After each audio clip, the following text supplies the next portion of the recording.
Always trying to get set up. This is my spot today. What do you want from me?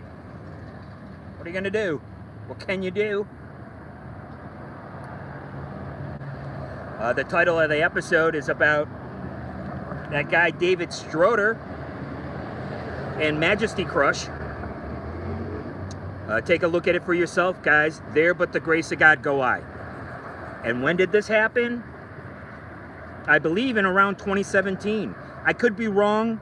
I try to do as much research as I can to bring you a show every single day when I can. Right now, I'm doing it from inside the bushes of a park. Wherever I can do my show. Wherever I can talk to you guys. And take a look at what happened to Majesty Crush. I believe this was in 2017. It'd be interesting to know if this guy, David Stroder, was on Facebook. They try to do the same thing to me. If the date is correct, I've been getting alternative information. Like I said, it's really tough. We are living in this schizophrenic future, make no mistake about it. I could be getting information from the same source as you, but we're getting opposite information. This is how intricate this web is woven. Right? And don't forget, the etymology of the word Eve means to weave. It means to come together. Right? So these notions of masculine and feminine are all a jingle-jangled. I'm in West Hollywood. I'm here to pitch my idea for a show, and you will see the show get made. It's called Linoleum Blown Apart, and I'm going to do an official pitch, I don't know, hopefully tomorrow. Take a look at this guy, David, from Majesty Crush. These guys were in Slaughterhouse with Rocco. Now, if you've been watching my show, I talked about Rocco. He was gaslighting me. And this guy, David, he was murdered by the police right here in Los Angeles. They said he had a mental health episode. Eh? Yeah, they sure did. If you have a history of maybe going to the jailhouse like me, they even say in the article, oh, well, he was arrested falsely. Okay? Oh, he was arrested and put on hold. Guys, he was murdered right here in LA. He's part Southern African, and they refer to him as a black man. He's very light-skinned. I'm part Southern African too. I'm sorry, it's not my culture to identify as a black man. I'm not going to. I don't look like a black man traditionally, and I'm not going to identify as one. And that might be why they're saying, hey, how do you identify? I identify as a maroon. It goes by your culture, okay? And my culture is classic rock and punk rock. What am I doing here? I'm writing a show, the novelization, to a television series about punk rock. And it's amazing because Dan, I can't look up everything, guys. I really can't. I try to. I don't know the showrunner's name for The Wire, but his name's Dan. He said the exact same things as I did. And I didn't watch The Wire, I watched The Sopranos, okay? The showrunner, the producer, the creator, Dan, I don't know his last name, Harmon, I don't want to misspeak. He said the exact same thing I did. He said, when you got a show, you're in the middle of a series, okay? These lines get blurred. And all of a sudden a piece of equipment breaks down, or a member of the cast had an emergency, a family emergency. You have to write a new scene. You still have to shoot that day. So you have to be on the ground writing a scene that morning. And guess where I saw this in action? I'm going to get this guy's name wrong. I hope I don't. Walter Parks. Walter Parks on Peacemaker. Guys, I talk about Peacemaker a lot. It's the only... I was working on commercials and music videos, okay? And it's the only feature that I worked on. I worked with Pat Kehoe. I love Pat Kehoe. He got to work with Ryan O'Neal in The Driver. He's a great guy. I mean, I worked with, I always say his name wrong. His name's Bronco Lustig. I think I called him Bruno. Sorry, Bruno. Right? Bronco Lustig, Mimi Leader, okay? I was around all these people, and again, I don't expect them to remember me, right? But I do know that George Clooney had the same assistant. Her name was Amy. She's a redhead, and he had her for years. That's right. I remember all this stuff, guys, right? And you take a look at David Sauter from Majesty Crush. Now, please go listen to Majesty Crush, buy their stuff. He was murdered. He died in custody. They said he had a mental health episode. I am telling you, this is around the same time of the deaths of many people, and it's the same time that they ran Game on Me, and they were people from Detroit. Now, yesterday, when I was reading and listening about David Sauter from Majesty Crush, they said that he died in Grosse Pointe. Maybe they said he was from Grosse Pointe, but that's the inference that I got yesterday. And today I'm reading that he died here in LA. I don't know how or why, okay? That's why I'm saying I changed mediums, okay? I changed mediums, guys. I'm writing a television series. I'm not going around trying to shop my band. And that's why the people at Disconnected Records, in collusion with the bass player, both bass players and the drummer, colluded to try to either bury this material or give it to the guy whose mommy writes for the paper in Detroit. This is all collusion. Take a look at who has the Majesty Crush stuff. Majesty Crush got to open up for every single shoegaze band in Detroit. Every single one without exception. They should have been huge. Listen to the production of their record. I'm here to tell you, even though my band only put out one record, we do have the recordings, and that's why they sent this guy, this drummer, during this 2018 era. They used the device right here, guys. Check out orthogonality, everything that this device can do. Okay? Check it out for yourself. They were using this device, and they might have, if David Sauter had a smartphone, they might have used it. This is what I was talking about in my last episode, guys. Look at that kid. He could have been my brother, and I would consider him to be my brother, and I would have considered the guys in the grievance committee to be my brother, and I would consider the guys in Slaughterhouse to be my brother, because Bob Madigan was one of the first punk rockers I had a run-in with who wasn't in my neighborhood. There you go. There's a double fister for your brotherhood. Oh, shit. Right? There's a double fister. I gotta watch my language. I don't like to cuss. But, yeah. There's no more brotherhood. I'm here to shop my series with my songs. And that's what I'm gonna do. And I'm not gonna have a quote-unquote mental health. I'm only gonna let this happen another several times. I'll probably go somewhere else and do another episode. It's a 10-minute episode. There, but for the grace of God go I. This occurred, according to my sources, I'm talking about David Sauter, the singer for Majesty Crush. I was the prime mover in the grievance committee. I wrote all those songs. And I don't understand why I couldn't get any support. Not any. Not any. Now everybody's going back and saying how cutting edge and great Majesty Crush was. Why? Because there was mixed race people in the band? Do you know how racist this shit is? Man, you guys are so dumb, you don't even understand it. Of course they grew up. They grew up just like Iggy Pop, just like us. Of course they grew up. They grew up just like Iggy Pop, just like us. Everybody grew up the same. Going to the factories, grew up the same. Going to the factories. You understand?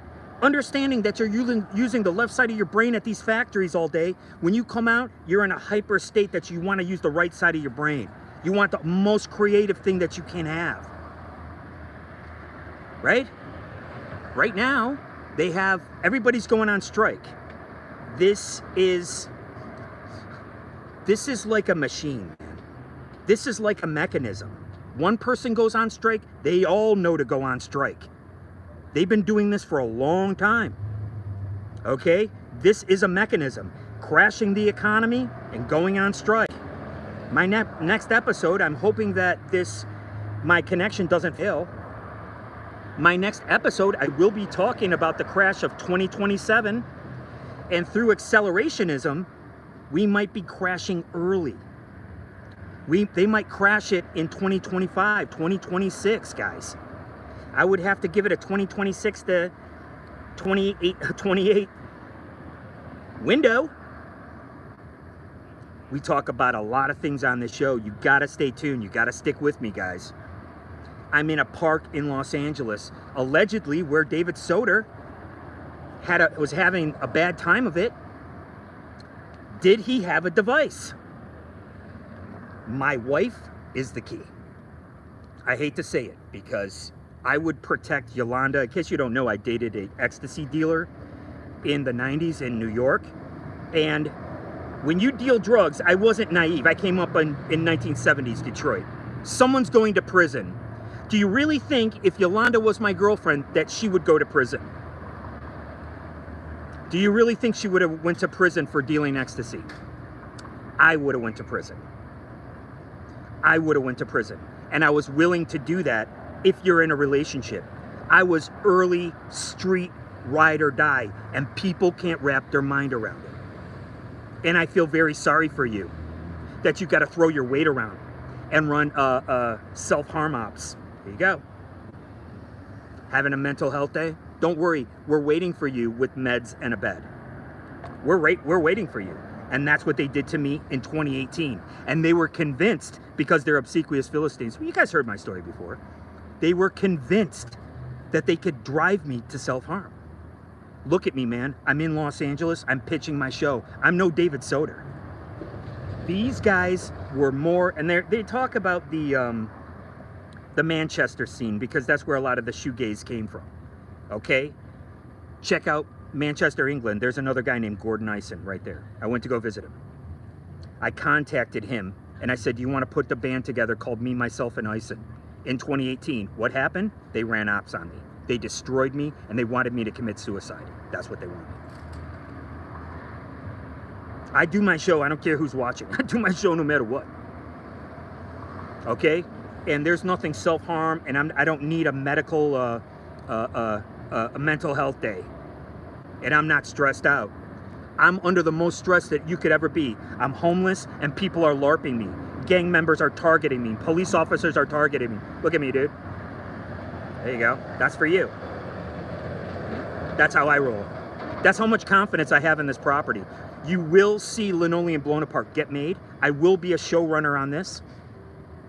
Nobody else could tell this story. How is it that this story, one of the characters' life goes up to 1996 and the other character goes up to 1969? It's the yin yang.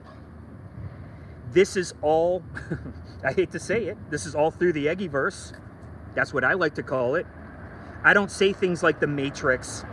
I don't use other people's nomenclature. Why? Because I don't have to.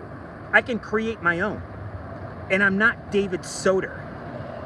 I'm not going to tolerate these ignorant hacks from Detroit.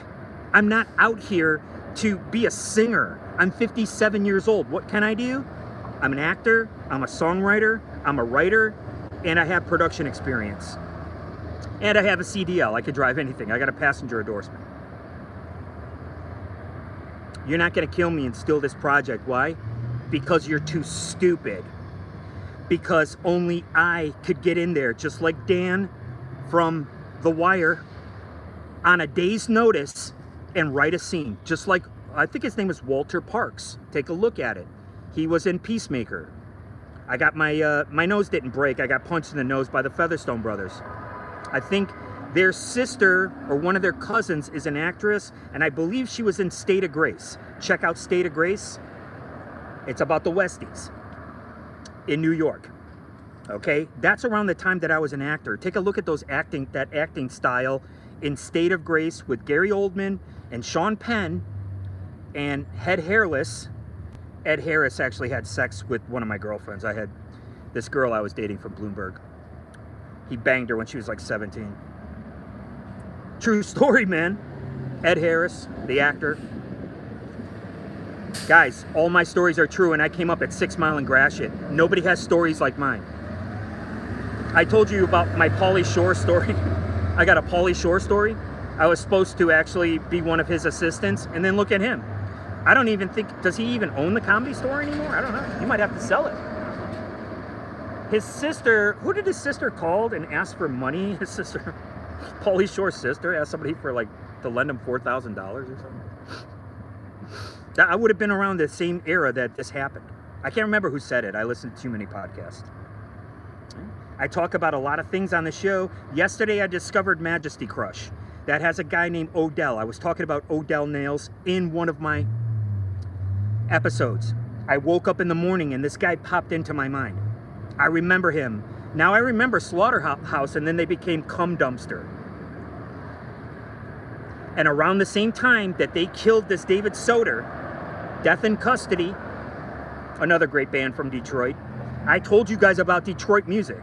And I tell you, listen to the recordings of Majesty Crush, and they are garbage. I'm very sorry, but in Detroit, they didn't have the recording studios that they should have had. The production is terrible, and we couldn't afford to put out an album. We were just a bunch of kids, man.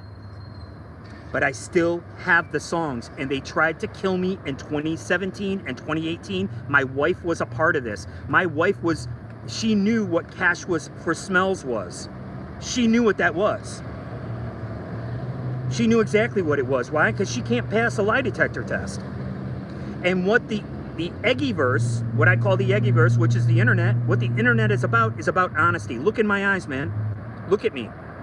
What do you see? Do you see sincerity? Or do you see some bullshit artist that's getting thousands of hits? Now, I was listening to Jamie Kennedy yesterday. He got paid from Facebook. Okay, he got a check from Facebook. He got a $2,000 check from Facebook. I was listening to Jamie Kennedy, the stand-up comedian. He got 10 million hits. He had to get 10 million views for a $2,000 check, bro. Bro, that's gonna make you wish you were on getting a check, a residual check, right? I mean, it's pretty good. I'm not putting it down, but guess what he has to do? He has to put that money, he has to give that money back to Facebook, guys. Why? Because he has to promote his show. So he has to pay Facebook to promote his show. Where's part of the money going back to? It's going, might be going to his agent, and it's going to back into promoting his next show. So you're in this wheel. You're going to have money. You're not going to have money. You're going to have money. You're not going to have money. You're going to have money. You're not going to have money. Look at me, man. I eat off the EBT menu. I don't need money. I'm the most dangerous man, and I don't carry weapons. That's why they were all over me, nonstop, in Detroit. I read yesterday, I heard that this guy from Majesty Crush died in Grosse Pointe. They might have said he was from Grosse Pointe. His name's David Soder. I barely remember him. I was busy with my own band. I was busy in my own store. I was busy listening to music and getting inspired and writing my own songs. And those songs matched Green Day, Rancid. There's no other person. And the fact that I'm a person of color. Oh, I got a better one for you guys. Please stay tuned to my show. Please, guys. Please. Guys, I talk about what comes up in my natural algorithm. I call it the Eggyverse. What's the Eggyverse? The Eggyverse is everything. I'm not going to use the same nomenclature as somebody else. I'm going to create my own. Okay? That's what you got to be. You got to be a creative person. Well, guess who the big creative person is? Guess who came up through the Eggyverse? Ice-T. You guys remember Ice-T? Not Ice Cube. Not Vanilla Ice. Ice-T. Ice-T was in Johnny Mnemonic. I talk about Johnny Mnemonic. I believe it was. He started getting work as an actor right away. Ice-T was on a television show where he played a police officer. He was in a band where he's like smack talking the police. Schizophrenic future, that's what I keep telling you about. You and I could be getting the same information from the same source, but it's worded differently. It's worded and poised to fit my AI and somebody else's AI differently. This is where we're at. I talk about what comes up in the Eggyverse, which is my natural scrolly scroll. Clicky, clicky, swipey, swipey, scrolly, scrolly, likey, likey. Knowledge through data discovery. And what discovery did I make yesterday? I made a discovery about David Soder. And I also made a discovery about Ice-T. Ice-T is playing a police officer on TV. Boy, he's got some of that TV money. Must be pretty good. We're living in a time where they want you to go to black-owned businesses. So what do they show from Ice-T, who's LA-centric? He's telling you, hey man, you better stay in West LA. That's where the airport is, where everything's beautiful. But when you leave here, there's a bunch of homies that are gonna fucking rob you and kill you. This is what he's saying online. This is what came up in my natural scrolly scroll. There's a bunch of homies who are going to get you in LA. Let me tell you something, Ice-T. Maybe you need to be at the airport. Maybe you need to work for the Chamber of Commerce. As good as the business here in LA has been to you, as good as Hollywood has been to you, and as many black-owned businesses are in these places that you say the homies are gonna get somebody, are gonna rob somebody, are gonna kill somebody, are gonna steal their stuff, you should be at the airport greeting people coming to Los Angeles, shaking their hand, say, yeah, I'm Ice-T, I was born here, or I rep here, I don't know, I don't have to look them up. You look them up, you do some work. Hey man, we got black-owned businesses here. You need a ride down to Compton? That's what you should be doing, Ice-T. Not scaring people. Oh, you're scaring people, really? Must be nice having that TV money, pal. Oh, I call them out on this show. I'm not afraid to. I'm not afraid to call people out. I'm not worried about it. I'm not intimidated. I swear. Right? You should be like the Chamber of Commerce. Not sitting here telling people they got something to worry about in LA. Okay? That's the wrong message, pal. That's the wrong message. You should be grateful for what you got. Look at me, man. I have my band, the people in the band try to kill me. My own band, my own wife, involved in police and gang tactics. Using this device to try to bring me down. And then here I read about this guy, David Soder, having a mental episode. As much as I know about this situation, look at me, man. You see me stressing? Hey, you know, you get a little stressed. Everybody does. I get a little heated. So what? So what? They're checking my temperament. Oh, well, they can check it all day, right through this. There's nude on a staircase. There you go. We're checking it all day long.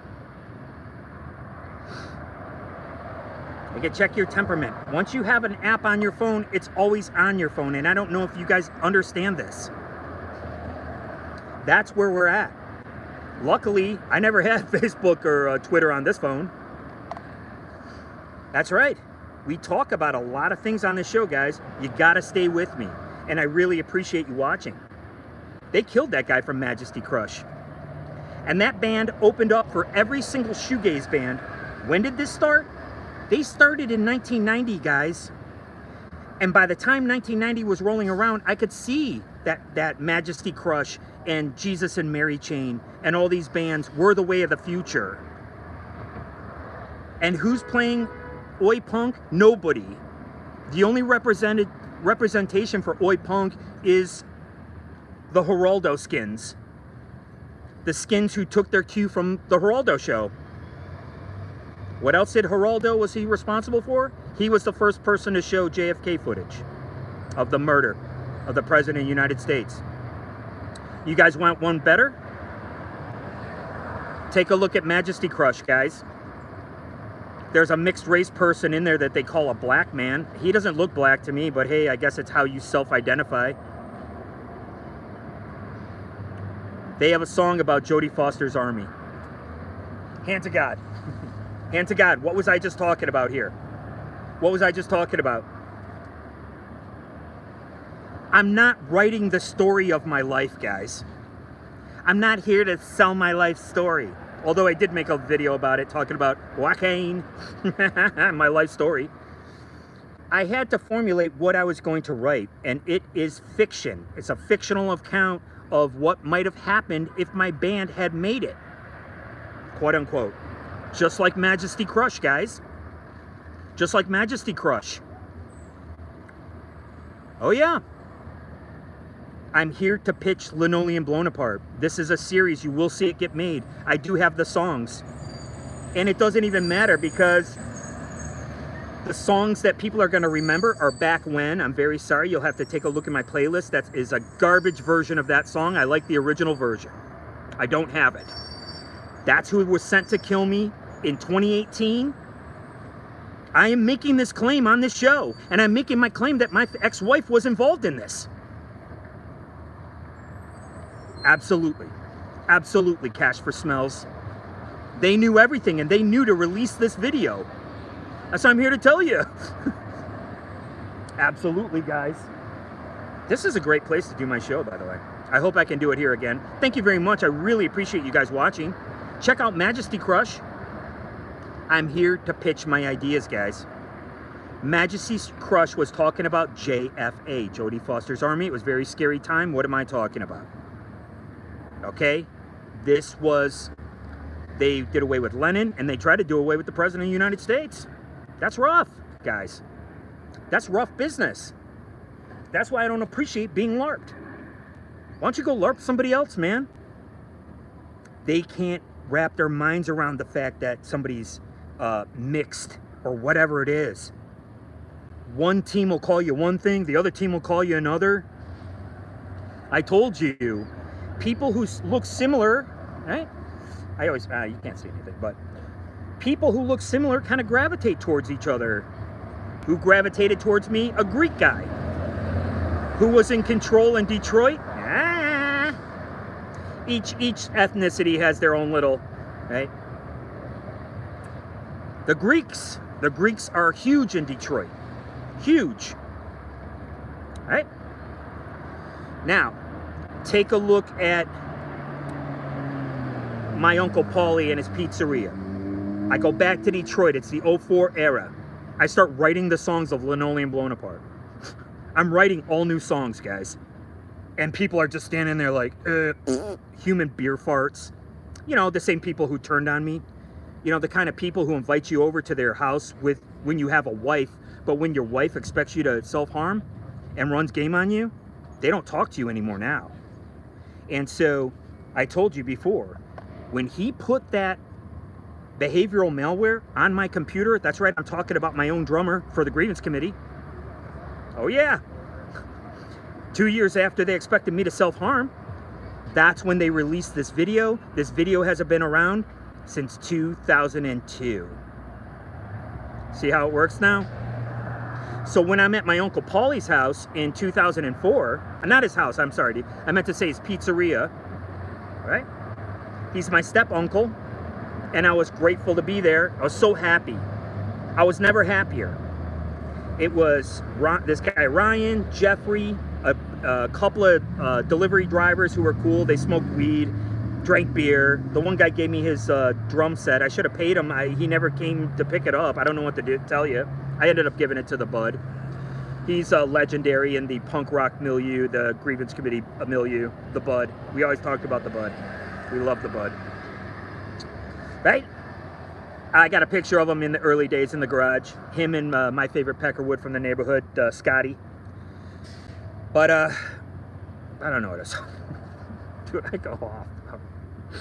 I go off. I can't help it.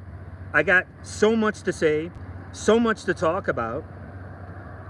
These self-harm ops are real, and I believe they come through your device.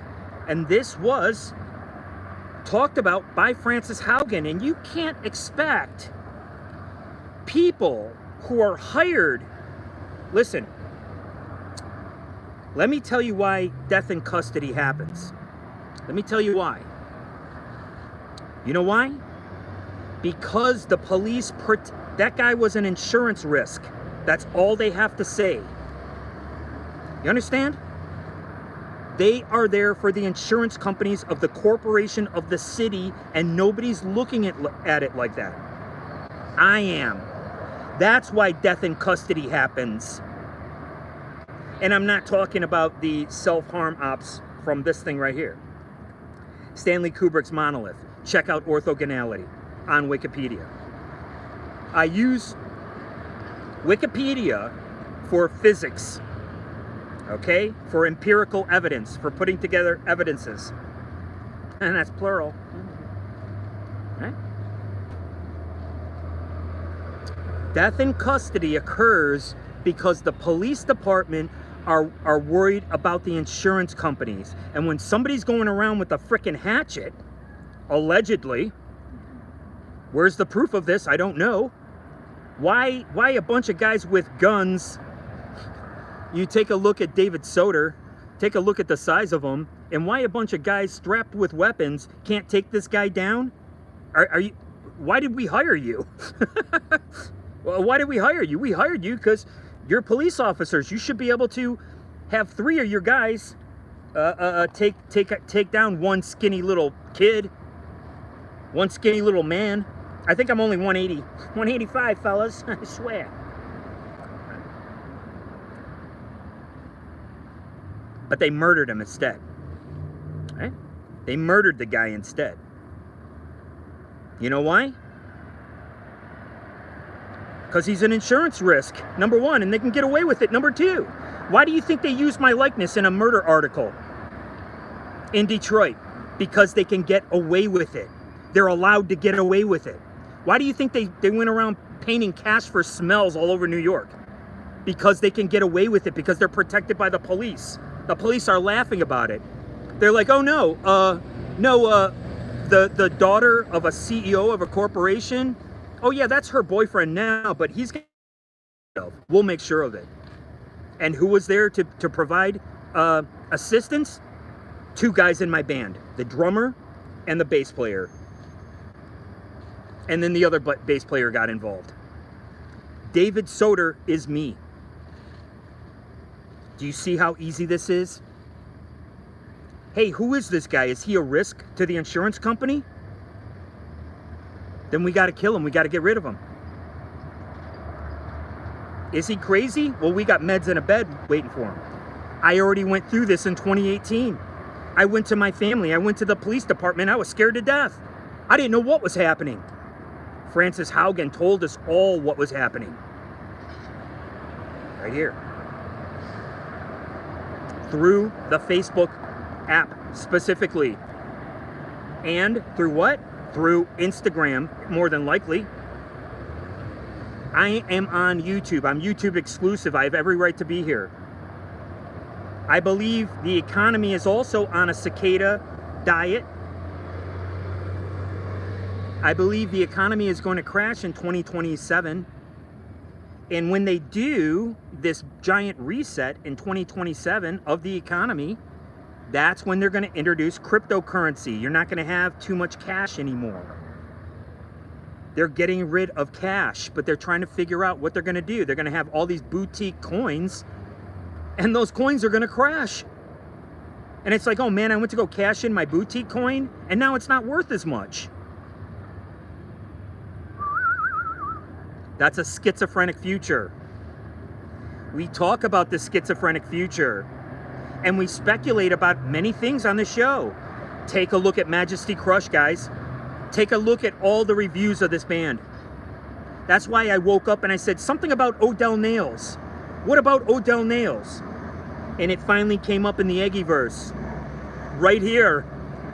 That's how it came up. Now it came up about a month too late. But it seems like I'm in that timeline. I'm in a timeline of about 3 weeks to a month, kind of off a little bit.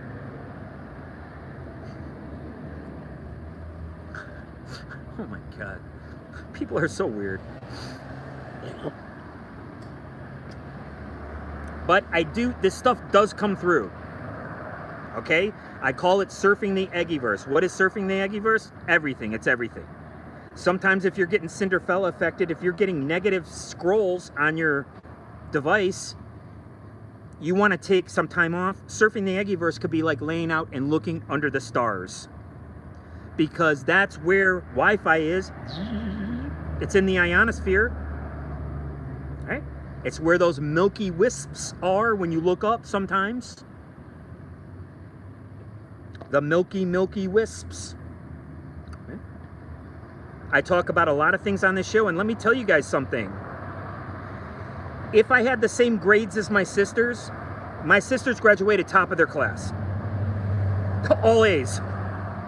All A's. I think the lowest they ever got was a B in one class. 1B in 3 years or something like that. If I would have got those same grades and I would have went into the military, I would have got tapped. That's who the fuck I am. I would have got tapped. Make no mistake about it. My sisters, they don't know shit from shoe polish. Why? Because we didn't have the same upbringing.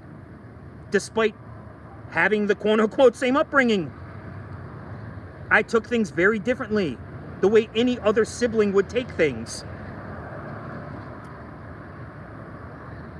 Do you guys remember Rudolph the Red-Nosed Reindeer? Do you guys remember the Yeti? The abominable snow monster? That's what the guy looked like that my wife was working with, that I believe she had an affair with. Now, I wasn't cucked. I believe she just had an affair because she got all this money. But they were guaranteed. Her niece made a snide remark, and I looked around and everybody in the family was looking at the ground. Her niece let it slip that they were going to crush me with this device, and I didn't know. Because she knew that she was crushing me the entire time. And she probably knew that it was illegal for my wife to have. Now, do I want revenge? No. I don't care about my ex-wife, and I don't care about the guys in my band, because they've told me numerous times, Gordon, we not only don't care about you, we would rather see you dead. Just like David Soder, if I'm saying his name correctly. Of course I seen this guy around town. Of course I knew who Majesty Crush was. I knew who Odell Nails was. I didn't know anybody else in the band. I think maybe one of the band members might have worked at Harmony House as well. I read yesterday that this guy died in Grosse Pointe. Today I'm checking the sources to do my show for all of you guys. Hello. And I'm reading now that he died in LA. That sounds very weird. It sounds, look, there with the grace of God go I. He's out here, he's trying to pitch a new band. Sorry, pal. We have our heroes. Okay? We have our heroes. But let me tell you what you don't have. You don't have someone as hard as nails as me. I'm harder than the nails in Christ's cross. You better know that's right. I have the experience of a writer. I have the experience of an actor. I have experience of a production assistant. I can get in there just like Dan from The Wire and create a scene that very day. I'm sorry. We were supposed to shoot this scene today. Can't happen. We have a series to run. We got to do something else. You got to be able to think in the moment. I'm 57 years old. Look at my stamina. Well, you know, not like that. Look at my stamina, guys. And those ops that they ran down to me in Florida, I thought I was going to die. I didn't know what was going on. I was scared to death. They used that to try to crush me. Right? A Majesty? A Majesty Crush? When you're cooked the way Bam Margera and Nathan from Lift the Veil are cooked, that's what we call it now. We call it surfing the Eggyverse and getting cooked. You're cooked, man. You're cooked. I don't know what they said in William Gibson novel, but they're cooked. That's what they are. Their brains are cooked. And what's it coming from? It's coming from their device. And people don't know that. And what you do is you retreat into drugs and alcohol. You go back to what you know. That's why I'm not worried about drugs and alcohol, because I did that in Detroit and they tried to get me again. Yeah, I got you, man. I got you. I'm no David Soder, buddy. Yeah. Oh, I was talking about my Uncle Paulie. So when I was at my Uncle Paulie's and I'm writing The pizzeria, he's my step-uncle. Listen to this, guys. And I'm writing Linoleum Blown Apart. These songs that are going into the property, they're called Desperation Kills, Bohemian Grove, which we can always change the name of the song, bro.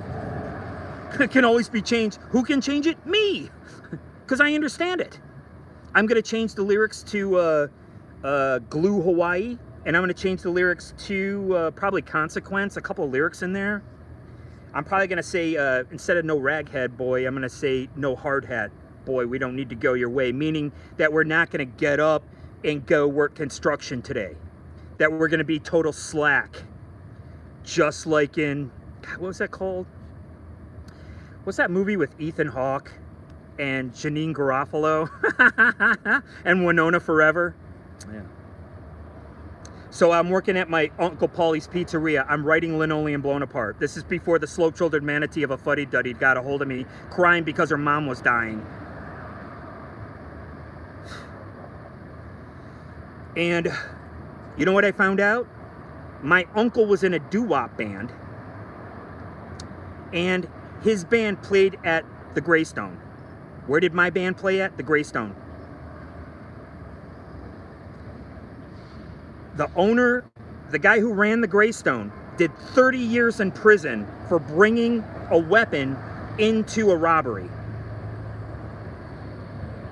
30 years in the joint, guys. I was with Kerry. They called him Scary Kerry. I was with Kerry before he got the Greystone. This is how far I've been playing punk rock back in Detroit. And I want certain MFers to understand that. And when it's time to throw down, we're going to throw down some. Make no mistake about that. I got you all. I ain't no David Soder, son. Oh, yeah. Ain't that right? Royal joke. Yeah. I found out. I get heated, bro. I found out that my Uncle Paulie, I told you that he was, okay, yeah, he was in a doo-wop band. He played at the Greystone. My band played at the Greystone. And Scary Kerry, who knew the guys in Slaughterhouse. The guys in Slaughterhouse ended up starting Majesty Crush. These guys were premier shoegaze. They opened up for Maisie Starr, the first thing. Look at how huge Maisie Starr got. They had a one-hit wonder. This is what I'm trying to tell you. I already told you guys that the bands in the Detroit scene would rival any other scene, man. And that's obviously in the alternative era, from the 80s to the 90s. When does my property take place? From the 80s to the 90s. What songs are we going to use? We're not going to use so many grievance committee songs. We're going to be using Linoleum Blown Apart songs. That was my band. That is what the name of this show is. This is the show that I'm pitching. This is the show that people want to see. I'm sorry, I can't make a show about shoegaze music. It doesn't make any sense. The guys are going to dress like Adam and the Ants. Why? Because Darby Crash dressed like Adam and the Ants. Did you guys know that? He was inspired by Adam and the Ants. He got that big mohawk. Now, don't forget, I talk about Hollywood Babylon. Sorry, I got to jump around to keep it interesting, guys. So let's talk a little bit about Darby Crash and the Foo Fighters and Nirvana. Eh? You guys want to talk about that? What's the one common denominator? Pat Smear. Pat Smear was in 3 bands with 3 premature deaths. Now let's take a look at Taylor Hawkins is his name. I'm sorry, guys. I don't really follow that music. It's after my time. He was the drummer for Alanis Morissette. I worked on a Alanis Morissette video. Right? I always do this 6 degrees of Kevin Bacon. Sorry. I just do. Why? Because I'm some kid from 6 Mile and Gratiot. I had no business in that milieu, but yet I was. And my stories are harder, smarter, better, faster than anybody else's stories. So take a look at Taylor Hawkins from the Foo Fighters. Right? He has a premature death. It sounds bizarre to me. What? How are you just going to die like that? Well, what movie was he in? He played Iggy Pop, guys. He played Iggy Pop in a movie about CBGBs. right? He's like, he's out there because he played the 1970s, the late 70s Iggy Pop with the blonde hair, right? The late 70s Iggy Pop with the blonde hair. The guy Rupert Grint or whatever his name is with the red hair, he played what, Cheetah Chrome? I think Cheetah Chrome. Right? It was pretty painful. It was a painful movie. But what did they have the guy come up to Iggy Pop and say that he wanted to do? It's like, I'm sorry, are you kidding me? Don't forget, Taylor Hawkins from the Foo Fighters played Iggy Pop in CBGB's movie. CBGB's was like, I went to CBGB's like 3 times in my life. I lived in New York City for 14 years. I didn't really care. I got beat up there one time, but it's all gang. They just punch you from behind, and then when you turn around, they punch you from behind again. So I've been gang jumped about 5 or 6 times. I believe that people like Ice-T should be part of the Chamber of Commerce, not sitting here running scare ops on people when he sat there and profited off of quote-unquote Hollywood. So when Taylor Hawkins is in CBGB's the movie and he's playing Iggy Pop, what does the guy want to do? He wants to lick Iggy Pop's belly button. I'm sorry, are you trying to keep it PG-13, guys? Now, why don't we think about what somebody would want to do to Iggy Pop, and it wouldn't be licking his belly button.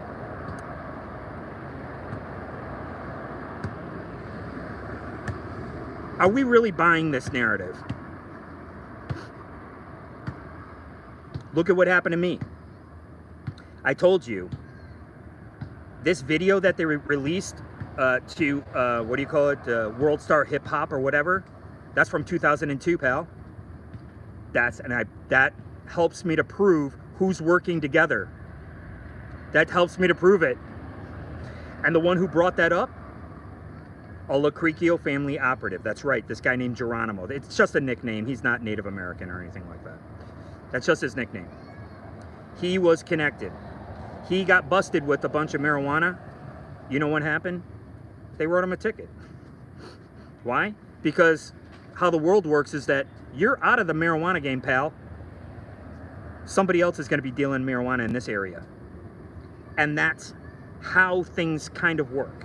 Now, this is the kind of stuff that... Oh, and by the way, he was stealing from my uncle. And he was doing... what do you call it? What do you call that stuff for heroin? Methadone? He was a methadone addict. And he ran with Black Mafia. That's why I said, in Detroit, after Italian Mafia, came Black Mafia. Obviously, the rise of Motown. It's always been there. Okay?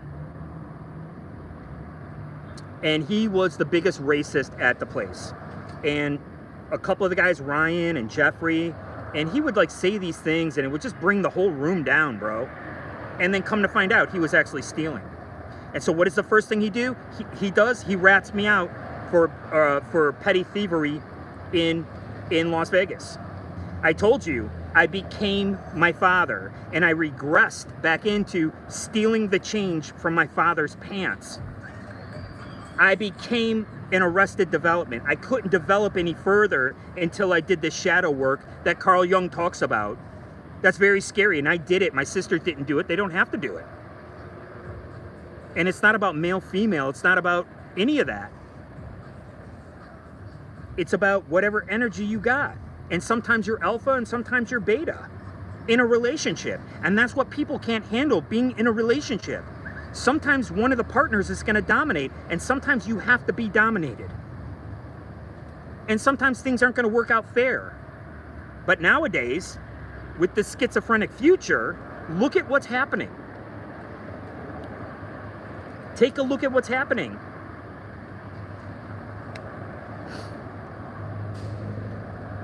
You don't have to get married anymore. You just go on Hinge. I mean, the one that I have is called Unhinged. You just go on Hinge.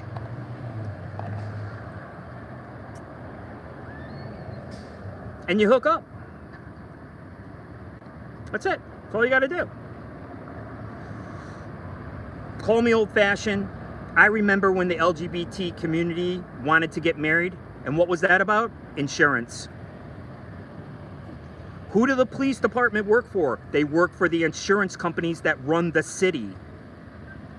Who's clamoring for justice? Justice is intangible. You can never reach it. That's kind of like going around saying, we want the abyss, we want the abyss, we want the abyss. You can never get it, and it's always around you.